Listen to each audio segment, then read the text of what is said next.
ago, Francis Ford Coppola released a movie that solidified in our collective unconscious the concept of Italian Americans. As murderous criminals who really, really love cannoli. Cannoli is good. Time has passed, and thanks to HBO, we now realize that Italian Americans are more complex than that. They also go to psychiatrists and have Russian mistresses. And some of them are plumbers who hate turtles. But for the classic Italian American stereotypes, you can always go back to the original source. Here's our review of The Godfather. It's good to be a part of a family. Especially a family that kills things for a living. Welcome at long last to the world of The Godfather. But is this game worth the wait? Is it a made man? Or will it end up like Joe Pesci in Goodfellas, wearing his best suit face down in a pool of his own vital lubricant? Start your gaming life as a wee shiver of a boy. You've just deposited your first horrific event into the bank and trust of your brain. Papa? Since you can't withdraw anything from there without costly therapy, you'll have to set off on a vindictive murder spree to at least keep the memory of your father's death company. When the time is right, you will take your revenge. The Corleones will become your new family. They have values. The fascinating thing about the title is that you weave in and out of famous scenes from the film. You're what happens after Coppola has yelled cut. Who tapes the gun to the toilet for Michael to find? Who helps Godfather after he's been ventilated? Get the picture? You're in it.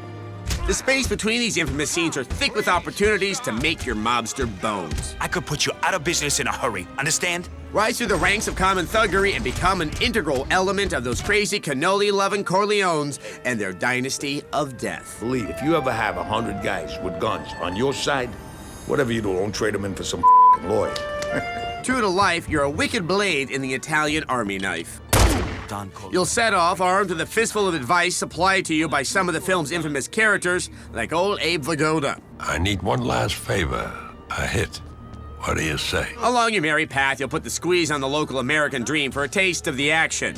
You'll also uncover larger rackets that they may be sheltering within the smaller businesses. Get you! The game has some great explosive detail, and bits of collision are nicely visualized. But there seems to be something lacking in terms of atmosphere. The environments are textureless, there's no real sense of New York's expanse, and all the interiors become all too familiar, all too quickly. There's a lot your gaming Goomba can do. Choke, garrote, throttle, Molotov, throw people off of roofs, touch rollicking Doxy suggestively. Don't be stingy, baby. But it's the scenarios where you apply these missions that quickly seem like you've been there before. I'm not here for games, pal. I'm here to buy out your share of the take. Capiche? Targeting also seems to have a mind of its own. Auto-aim often chooses proximity rather than threat, which was annoying when the heat was on. All in all, one thing's for sure. Italians make amazing shirts. We give it a 3 out of 5.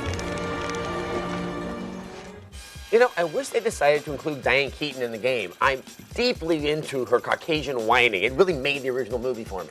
The possibility of turning classic films into video games has really no end of possibilities. Really? Yeah. Okay, well, what? Bridge on the River Kwai, over the River Kwai. Okay, that's like a railroad tycoon game.